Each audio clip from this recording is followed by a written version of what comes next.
Bismillahirrahmanirrahim. Assalamualaikum warahmatullahi wabarakatuh. Karena cuaca terlalu adem, kayaknya tidur semuanya. Ya, Insya Allah.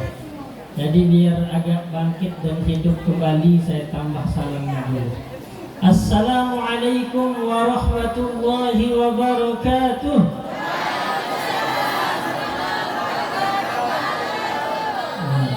Sudah agak hidup dikit. Akan tetapi innallaha witrun, sesungguhnya Allah itu ganjil. Yuhibbul witra, senang, cinta, suka sama yang ganjil-ganjil. Biar salam saya ganjil, maka saya pun akan tambah satu kali. Boleh? Mantap. Assalamualaikum warahmatullahi wabarakatuh.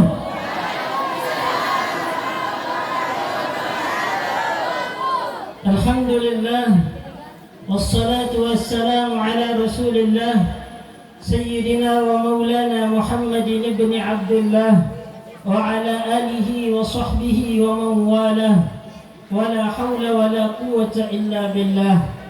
Allahumma aslih ummata Muhammadin sallallahu alaihi wasallam.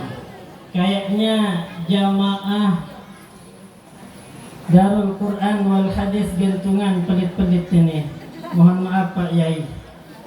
Apa kata Nabi kita? Sekalipun tadi diinformasikan sudah 100 juta tabungan untuk pembangunan masjid, Nabi kita katakan abkhalul bakhil, kata beliau, manusia yang paling pelit, paling kikir, paling sekek, kata beliau, apa? Man dzukirtu indahu wa lam yusalli alayya, yaitu orang yang ketika disebut namaku di hadapannya, kemudian ia tak kunjung bersolawat untukku. Mau dipanggil pelit Pak? Nah, tak mau. Ibunya mau dipanggil pelit. Capek bikin pohon telur dari kemarin nyampe sini dicap pelit, kan begitu. Maka oleh karena itu saya awali pembicaraan saya dengan kita bersama-sama sholawat.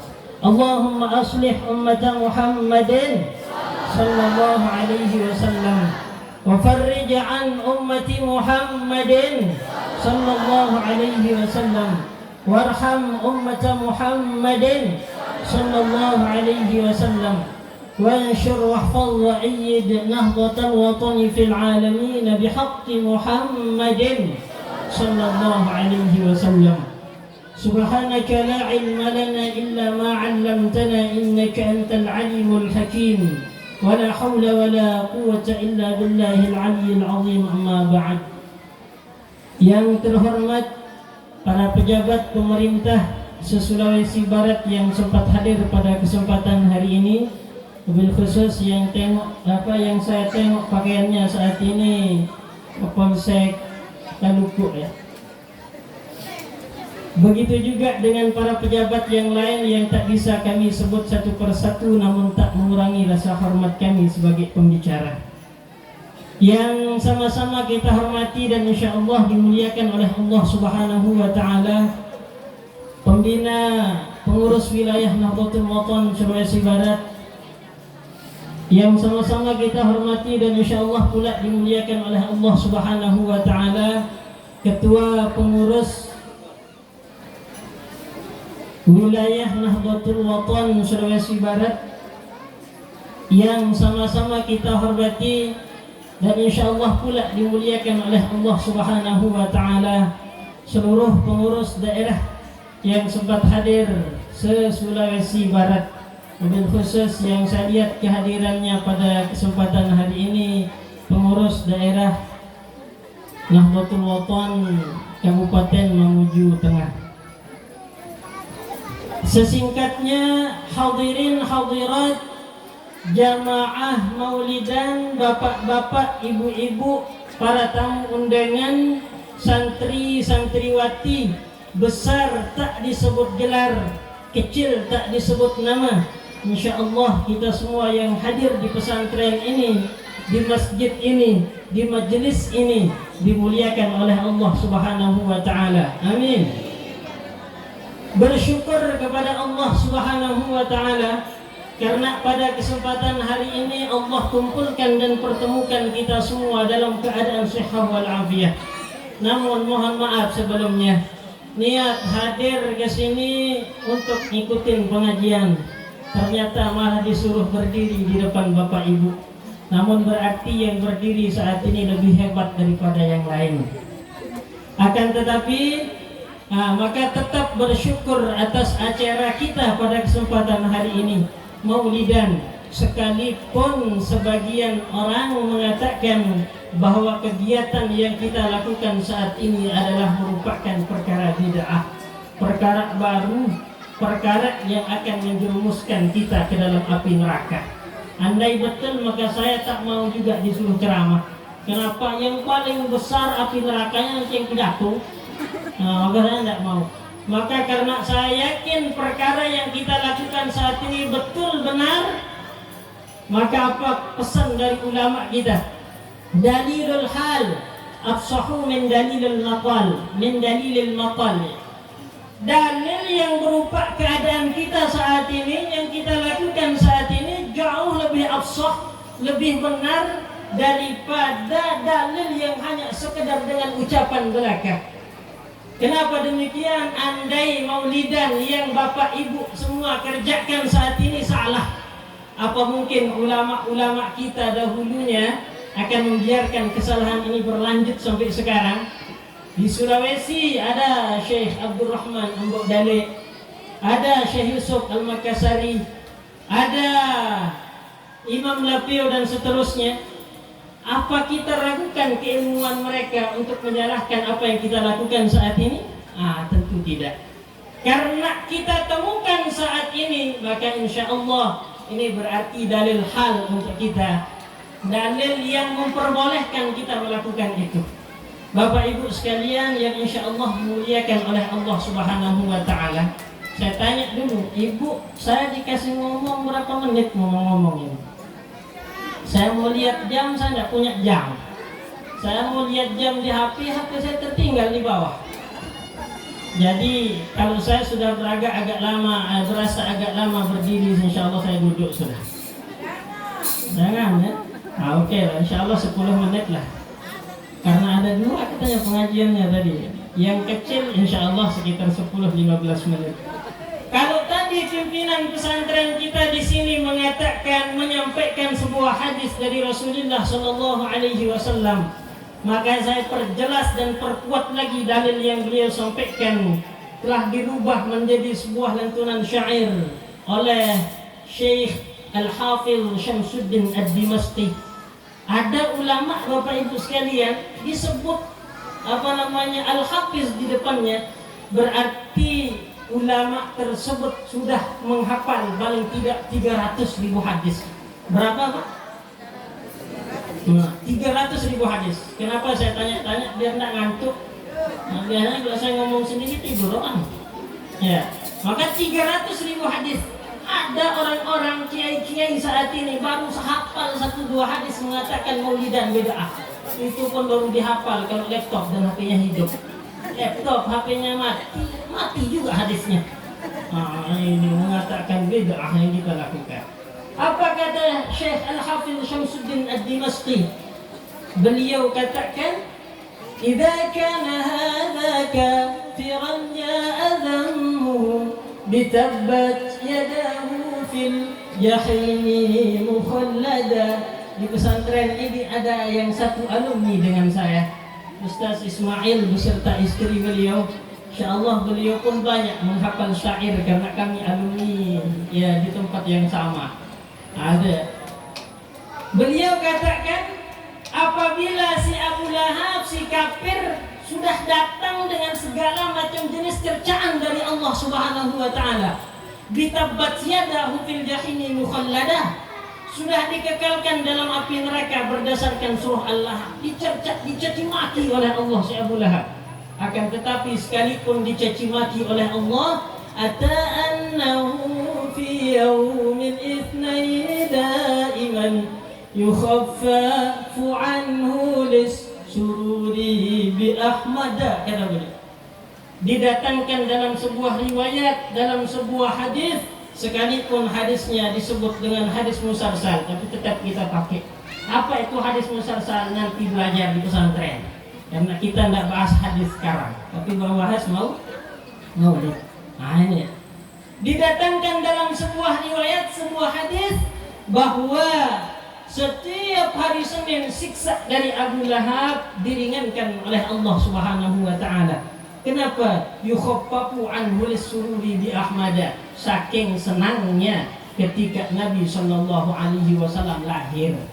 Abu Lahab senang kafir, senang karena lahir Nabi. Dia merdekakan seorang budak, kata pimpinan pesantren kita tadi yang bernama Suwaibah Al-Aslamiyah. Dimerdekakan, pengorbanan Abu Lahab dicatat oleh Allah, sehingga setiap hari Senin maka dikasih minum, dikasih ringan siksanya. Famadhannu bil 'abdil ladzi kana umruhu bi ahmad masruran wa mata muwahhada, kata beliau. Maka mari pikirkan Bapak Ibu sekalian, kalau orang kafir saja karena senangnya ketika Nabi lahir, maka bagaimana dengan orang yang sepanjang umurnya merasa bahagia, merasa senang ketika mengadakan peringatan Maulid Nabi Sallallahu Alaihi Wasallam. Saya tanya, Bu, senang atau tidak hari ini? Senangnya kenapa? Nah, senangnya karena Maulid. Saya kira, biasanya kalau tanya jamaah-jamaah yang lain, Bu, maka senangnya kenapa? Senangnya karena pohon telur. Padahal telur dibikin sendiri, makan sendiri, bawa pulang lagi. Nah ini, tapi Masya Allah, bentuk kesenangan kita. Maka di dalam Al-Quran Allah peringatkan, Allah perintahkan kepada kita, qul, katakanlah wahai Muhammad, bifadlillah, jika kalian dikasih karunia oleh Allah, wa birahmatihi, dikasih rahmat, fabidzalika falyafrahu, maka hendaklah kalian merasa bahagia, merasa senang. Karunia dari Allah banyak. Duduknya kita saat ini karunia, yang berada di depan kita saat ini karunia, sehatnya kita karunia. Akan tetapi rahmat terbesar dari Allah bukan kesehatan kita, bukan keislaman dan keimanan kita, melainkan diutusnya untuk kita Muhammad sallallahu alaihi wa ma arsalnaka illa rahmatan lil alamin. Jadi rahmat terbesar. Rahmat ini Bu, penting atau enggak? Penting banget, bukan hanya sekedar penting. Ada seorang umat Nabi Musa, Bapak Ibu sekalian, umurnya 500 tahun. Ada saat ini yang umurnya di sini 100 tahun, Bu. Ada. Kalau ada paling bongkok-bongkok dan bengkok-bengkok nyampe sini. Kan begitu. Ini umatnya Nabi Musa 500 tahun umurnya, ibadah terus kerjaannya. Seorang ahli ibadah umurnya 500 tahun baru meninggal. Ketika meninggal dunia, maka Allah firmankan dalam hadis kudusinya, ya abdi, wahai hambaku, udkhul ilal jannati bi rahmati, masuklah engkau ke dalam surga berkat rahmatku. Allah tak katakan kepada hamba tersebut, wahai hambaku, masuklah engkau ke dalam surga karena engkau peringati maulid dulu. Masuklah engkau ke surga karena berkat ibadah-ibadah yang engkau telah lakukan. Tapi Allah katakan, masuklah engkau ke dalam surga berkat rahmatku.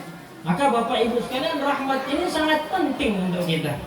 Ya, sehingga kita pun masuk surga nanti karena rahmat. Dan rahmat terbesar adalah adanya Nabi kita Muhammad sallallahu alaihi wasallam. Maka Bapak Ibu sekalian, hamba tadi protes, ya Allah, kenapa engkau masukkan aku ke dalam surga bukan karena ibadah yang engkau lakukan, apa yang aku lakukan, justru karena rahmatmu, katanya. Maka dipanggil Jibril waktu itu, Jibril, tahan, sini Jibril, congkel mata orang ini sebelah. Dicongkel matanya, ditimbang dengan amal ibadah yang telah ia lakukan selama 500 tahun. Mana lebih berat? Ternyata nikmat yang Allah kasih kepada sebelah mata tersebut jauh lebih berat daripada ibadah yang telah ia kerjakan selama 500 tahun. Umur kita paling berkisar 60-70 tahun, maka apa yang akan kita banggakan? ibadah terbilang sedikit, sudah gosip kencang. Kan begitu Bu ya? Maka kalau ada yang ngomong-ngomong saat ini khawatirnya sedang gosip ini. Oh enggak ya? Nah oke, boleh lanjut ini. Nah, maka saat ini kita tunjukkan rasa senang kita tentunya, ya. Maka Sulawesi ini rasa senangnya memperingati Maulid Nabi, telur dihias seperti yang kita lihat. Saya mau katakan pohon pisang dihias banyak ini, bukan hanya pohon pisang, masjid pun beres. Nah, kan begitu. Nah, maka oleh karena itu kenapa ini merupakan bagian dari bentuk rasa senang kita, rasa cinta kita kepada baginda Rasulullah Sallallahu Alaihi. Apakah cukup dengan hanya sekedar ini saja? Tentu tidak. Nabi kita katakan man ahabba syai'an katurat min dzikrih. Barang siapa yang cinta kepada sesuatu, maka tentu orang tersebut akan banyak menyebutnya, banyak mengingatnya. Bapak-bapak yang suka sama mancing, sana sini ngomongin mancing terus. Betul atau enggak, Pak? Terkadang sampai lupa istri kalau sudah mancing. Nah, yang penting bukan saya, karena saya tidak suka mancing, kurang sabar. Nah ini, ibu-ibu yang suka arisan, sekalipun dompet suami kering, arisan terus kerjanya. Kan begitu. Kenapa? Karena cinta, senang. Maka ketika lisan kita, diri kita ini mengaku cinta kepada Nabi kita Muhammad Sallallahu Alaihi Wasallam, maka kita pun akan banyak mengingat dan menyebut nama Nabi kita Sallallahu Alaihi Wasallam. Berarti baca apa? Baca selawat. Nah ini tunjukkan kecintaan kita dengan memperbanyak membaca selawat. Lebih-lebih Bapak Ibu sekalian, sholawat ini salah satu dari 3 ibadah yang tak akan pernah ditolak oleh Allah. Kita sholat kita sesuai syar'i, sesuai syarat, sah, ya. Akan tetapi kita tak tahu urusan diterima kagaknya itu urusan Allah.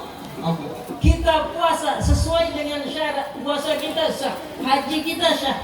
Akan tetapi kita pun kagak tahu apakah haji puasa tersebut diterima oleh Allah atau tidak.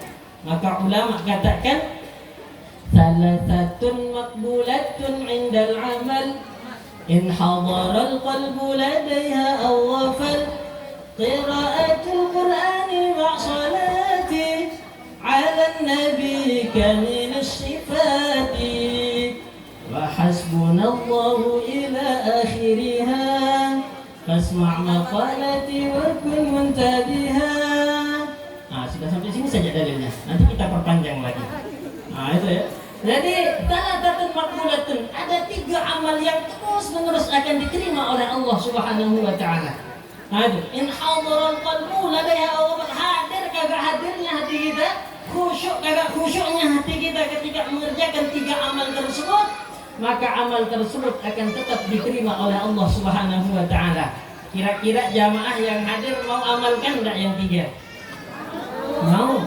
Yang pertama qiraatul Quran, baca Al-Quran. Hari ini sudah berapa ayat yang kita baca, Bu? Banyak, Masya Allah. Mudah-mudahan tidak gugur karena gosip yang kita lakukan juga hari ini. Nah ini ya. Jadi hancur nanti, kan begitu ya. Maka sahabat itu pernah nanya, ya Rasulullah, mas-salamah, selamat itu apa? Jadi para sahabat ingin tahu selamat menurut Nabi itu apa? Maka yang pertama kali diucapkan oleh Nabi adalah amsik lisanak, jaga lisanmu, genggam lisanmu. Lisan digenggam tidak bisa bicara. Maksudnya bagaimana? Lisan ini terjaga dari omongan yang jelek, caci maki, gosip dan seterusnya, termasuk bagian dari penyakit lidah. Bapak Ibu sekalian masih boleh ngomong? Ini bacaan Al-Quran.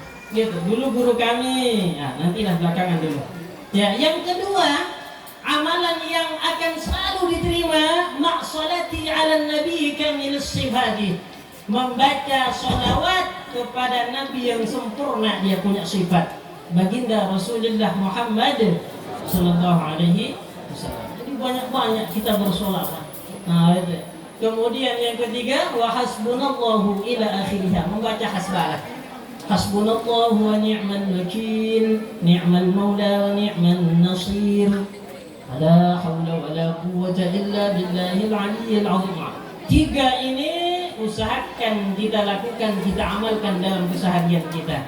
Hasbunallahu wa ni'mal wakil tak kita ragukan di pesantren ini, setiap selesai sholat mesti kita baca. Al-Quran, maka tak cocok dikatakan Darul Quran wal Hadis tentunya kalau tidak membaca Al-Quran. Maka setiap pesantren insya Allah tak luput dari baca Al-Quran. Para wali santri karena masukkan anak-anak mereka di pesantren, maka seharusnya pun tidak lupa membaca Al-Quran. Begitu juga dengan membaca sholawat. Maka Bapak Ibu sekalian, dulu guru kami Allahu yarham Tuan Guru Mahmud Yasin, beliau pernah katakan kepada kami, jika kalian mau rizki kalian jalan lancar, gitu ya, hidup kalian tentram, maka amalkanlah ilmu bardaw wa salama namanya. Ini yang disampaikan dan ijazahkan oleh beliau pada waktu itu. Apa yang menjadi amalan dari ilmu bardaw wa salama? Satu, setiap keluar masuk rumah usahakan jangan sampai lupa salam, kata beliau. Kalau ada orang, assalamualaikum warahmatullahi wabarakatuh. Kalau tak ada orang, assalamualaikum wa ala ibadillahis sholihin. Nah, sudah teringat saya nih, kayaknya harus duduk. Masih boleh lanjut ini? Enggak tidur? Oke lah. Ya, agak nyambung dikit ini. Jadi boleh nyambung dikit juga saya. Nah, itu ya. Maka yang pertama ucap salam setiap keluar masuk dari rumah. Yang kedua, setiap masuk keluar dari rumah usahakan baca Al-Quran. Apa yang dibaca? Suratul Samad atau Suratul Ikhlas. Hafal? Kalau udah hafal, pulang ke TK. Insyaallah di TK langsung hafal. Ya. Qul huwallahu ahad, Allahus samad, lam yalid wa lam yulad wa lam yakul lahu kufuwan ahad. Berapa kali dibaca? 3 kali. Setelahnya baca salawat kepada Nabi. Allahumma salli ala sayyidina Muhammad wa ala ali sayyidina Muhammad. Ini pun dibaca 3 kali kata beliau. 1 kali kita baca, maka keberkahan yang ada pada sholawat tersebut akan mengalir untuk diri kita yang baca. Baca 2 kali, maka untuk seluruh penghuni dalam rumah tersebut.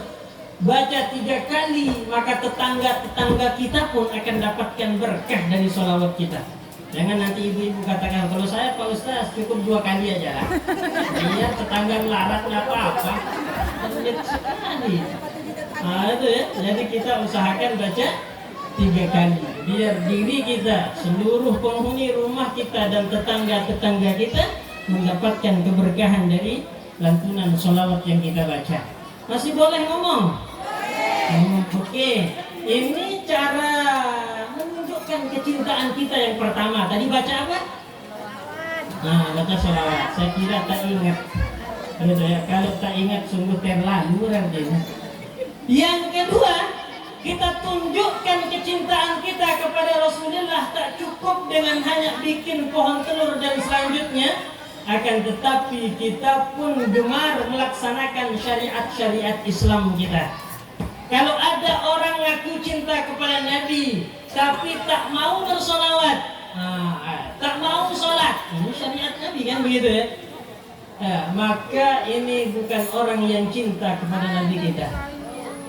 Kalau ada orang yang ngaku cinta kepada Nabi kita tapi tak mau melaksanakan syariat-syariat yang dibawa oleh Nabi kita yang kita temukan saat ini, maka orang tersebut pun tidak dikatakan cinta kepada Nabi kita Sallallahu Alaihi Wasallam. Dikatakan oleh ketua panitia tadi, bayangkan tak ada cinta yang lebih hebat melainkan cinta dari Nabi kita Muhammad Sallallahu Alaihi Wasallam.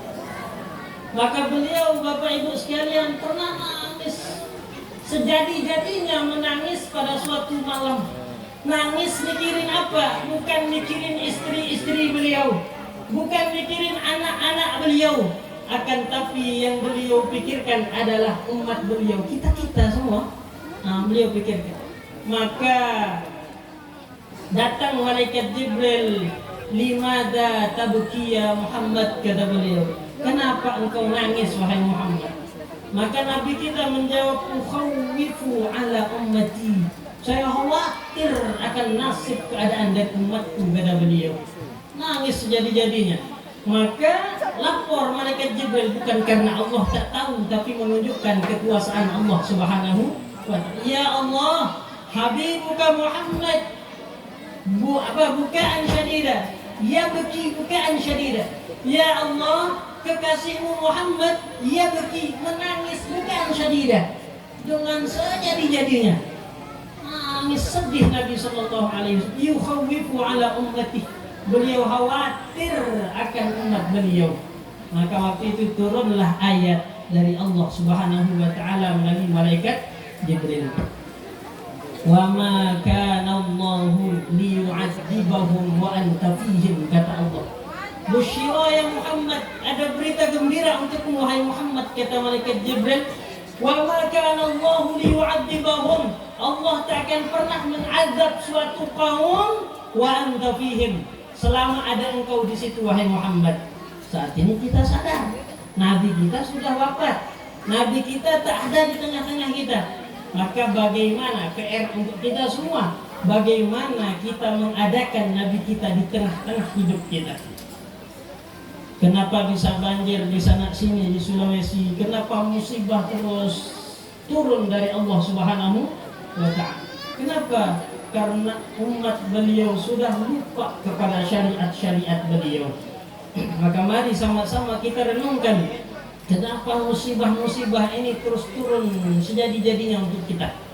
Gitu. Mudah-mudahan ini bukan azab untuk kita, melainkan hanya sekedar ujian untuk menguatkan iman kita. Amin. Nah ya, ini ya, jadi turun berita ini ya. Kemudian wa ma kana Allahu mu'adzibahum wa hum yastaghfirun, dan Allah tidak akan pernah mengazab suatu kaum, tidak akan pernah mengazab manusia selama manusia tersebut mau beristighfar kepada Allah Subhanahu wa ta'ala. Boleh kita istighfar sama-sama? Boleh, coba. Astaghfirullah Rabbal baraya, astaghfirullah minal khataya. Sekali lagi. Astaghfirullah Rabbal baraya, astaghfirullah minal khataya. Biar ganjil, satu kali lagi.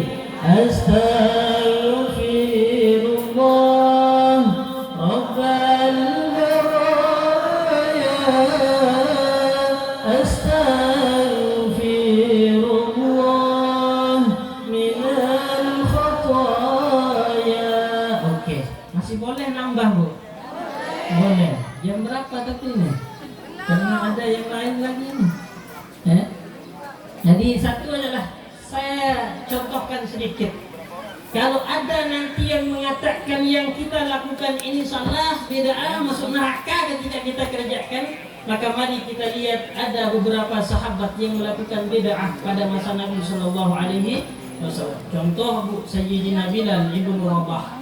Di dalam kitab Sahih Bukhari, Sahih Muslim dijelaskan, ya ra'aitu dapanak, kata Nabi kita, wahai Bilal, saya tengok, saya lihat sendalmu, terompamu, ya baina yadaika fil jannah, berada di dalam surga.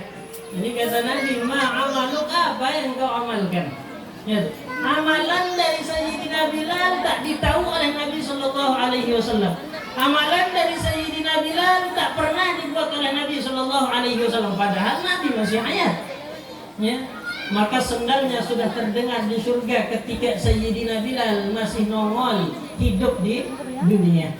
Maka apa kata Sayyidina Bilal, sholat jamaah saya tetap sama dengan para sahabat yang lain.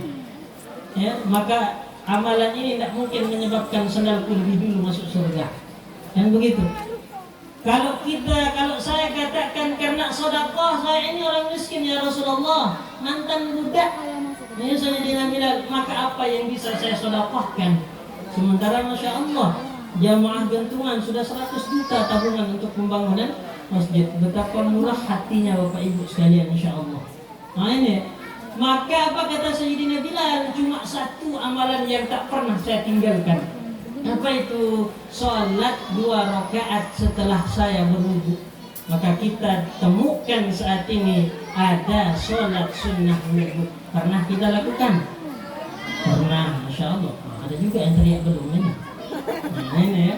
Nah ini, maka ini pun adalah merupakan perkara bid'ah. Maka keluar dari sini, kalau ada yang kehilangan sandal, bisa jadi sandalnya sudah duluan masuk surga.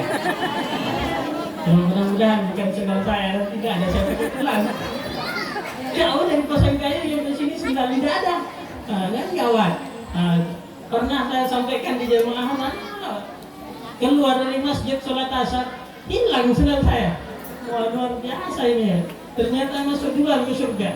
1 hari setelahnya ditelepon sama pengurus masjid, ketemu sendal tak Ustaz. Di mana kita ketemu? Saya antarkan. Oh, dibawa juga ke pesantren. Oh ini. Ternyata saya kira masuk surga duluan, diantar pula balik lagi. Ditolak karena jelek. Ini ya. Maka oleh karena itu merupakan perkara bid'ah. Maka dikatakan oleh orang-orang saat ini, oh itu kan perkaranya masih ada Nabi. Dan begitu ya, masih ada. Berarti adanya Nabi, ada pula yang akan mengomentari, oh ini salah, ini betul, gitu ya. Maka mari kita lihat contoh ketika Nabi telah wafat. Di dalam kitab Syiar Alam An-Nubala, karya daripada Imam Az-Zahabi rahimahullahu ta'ala, dicantumkan kaligrafi dari semua sahabat dan ulama-ulama di situ. Salah satunya adalah Abu Hurairah, yang nama aslinya setelah diganti oleh Nabi Abdurrahman bin Dakhar Ad-Dawsi. Nama aslinya dulu Abdu Naham, ya tuh, budak Naham. Naham itu nama berhala dulu. Maka masuk Islam diganti oleh Nabi Shallallahu Alaihi Wasallam menjadi Abdurrahman. Maka Bapak Ibu sekalian, Nabi itu mengajarkan kepada kita sebenarnya, jangan bikin nama-nama yang jelek. Ini dikasih pula nama anaknya mentang-mentang ada di Al-Quran, Syaitan. Muhammad Syaitan. Muhammadnya baik, Syaitannya jelek. Gitu. Dikasih pula nama Jahannam. Ya, mentang-mentang ada Al-Quran semuanya diambil juga. Itu ya. Ya, maka ambil nama-nama yang baik yang kiranya bisa jadi doa. Ini. Maka diganti namanya dari Abdul Naham menjadi Abdurrahman bin Dakhar Ad-Dawsi. Beliau periwayat hadis terbanyak, sekitar 5.374 hadis dari Nabi di otak beliau. Gitu. Dan orang yang pernah belajar menerima hadis dari beliau kurang lebih sekitar 800 orang. Beliau pun mengerjakan sesuatu yang tak pernah dibuat oleh Nabi. Apa itu? Membuat simpul-simpul sebanyak 2.000, kemudian dibacakan tasbih sebelum tidur. Subhanallah, subhanallah, subhanallah. Ini bikin tasbih. Maka kalau ada saat ini yang mengatakan tasbih itu bid'ah, ini kacau juga, ini semua bid'ah ini. Lama-lama neraka juga jadi bid'ah nanti. Ya. Ini ya, jadi maka oleh karena itu yang bikin tasbih pertama kali adalah Abu Hurairah radhiyallahu ta'ala anhu. Padahal beliau periwayat hadis terbanyak. Berapa hadis tadi, Pak? 500. Nah, baru disebut sudah lupa kan? 5.374. Coba diulang. Untuk santriwati dicatat kan begitu ya. Periwayat hadis terbanyak Abu Hurairah. Hadis yang beliau riwayatkan sekitar 5.374 hadis. Bapak Ibu sekalian yang insya Allah dimuliakan oleh Allah Subhanahu wa Ta'ala, Nabi tak pernah memerintahkan kita baca tasbih sebelum engkau tidur sebanyak 2000 kali. Abu Hurairah lakukan itu. Amalan dari Nabi untuk kita, wahai Aisyah, sebelum engkau tidur laksanakanlah beberapa hal. 1, khatamkan Al-Quran. Bingung Siti Aisyah, kapan saya tidurnya kalau khatam Al-Quran ini? Ya. Yang kedua, ziarahlah ke seluruh makam para Nabi Rasul. Di mana makamnya Nabi ini? Ya. Yang ketiga, laksanakan maaf. Yang ketiga, minta maaf dan maafkan seluruh orang-orang yang beriman kepada Allah. Mampu kita lakukan. Yang keempat, laksanakanlah haji dan umroh. Ini amalan Nabi sebelum tidur. Dan begitu. Maka bingung Siti Aisyah, ya Rasulullah, kapan saya tidurnya ini? Dan begitu. Maka ganti khatam Al-Quran. Cukup engkau membaca suratul Ikhlas 3 kali. Kalau tadi Bapak Kiai sampaikan oleh-oleh pulang hadis dari Nabi, maka saya sampaikan sudah 2 oleh-oleh. 1, amalan ilmu bardam wasalama agar rizki ngalir terus, agar hidup tentram, aman, nyaman, gitu ya. Maka tadi yang ketiga amalan, ucap salam, baca qul huwallah 3 kali, baca sholawat 3 kali. Maka saat ini amalan sebelum tidur, sambil ibu-ibu nonton, jangan gosip. Sambil nonton TV pula gosip terus kerja. Maka laksanakan 1 khatam Al-Quran cukup dengan membaca suratul Ikhlas 3 kali. Ziarah ke makam seluruh Nabi cukup dengan kita membaca sholawat kepada Nabi. Kemudian minta maaf dan maafkan seluruh orang-orang yang beriman kepada Allah. Cukup kita bacakan istighfar. Astaghfirullahalazim li wa liwalidayya wa liman lahu haqqun alayya li jami'il muslimina wal muslimat wal mu'minina wal mu'minatil ahya'i minhum wal amwat. Hafal. Insyaallah yang nyantri di sini hafal. Yang kagak nyantri lagi dah nanti. Biar hafal semua pulang, kan begitu. Kemudian yang keempat, laksanakan haji dan umrah. Mana itu? Baca subhanallah 33 kali, alhamdulillah 33 kali, Allahu akbar 33 kali. Ada yang mengatakan 34 kali biar genap jadi 100. Yang 33 kali Allahu akbarnya tutup biar genap 100 dengan kalimat tauhid. La ilaha illallah wahdahu la syarikalah, lahul mulku wa lahul hamdu yuhyi wa yumiit wa huwa ala kulli syai'in qadir. Bapak Ibu sekalian, pertama saya sudah pegal berdiri, yang kedua saya sudah keringat dingin di atas. Jadi insyaallah saya cukupkan sampai di sini. Kalau kepanjangan saya mohon maaf. Jangan nanti ada ibu-ibu yang katakan ini orang jenggotnya pendek-pendek ngomongnya banyak juga ini. Jadi saya mohon maaf yang sebesar-besarnya. Dimaafkan? Kan ragu ini kan? Jadi terima kasih atas segala perhatiannya. Kurang dan lebihnya mohon dimaafkan. Mudah-mudahan apa yang kita lakukan, apa yang kita laksanakan pada kesempatan hari ini dicatat sebagai amal ibadah untuk kita semua. Dan mudah-mudahan apa yang kita bahas pada siang hari ini bisa sama-sama kita amalkan. Amin, Allahumma amin. Subhanakallahumma wa bihamdika asyhadu an la ilaha illa anta astaghfiruka wa atubu ilaik. Wallahul muwaffiq wal hadi ila sabilir rasyad. Assalamualaikum warahmatullahi wabarakatuh.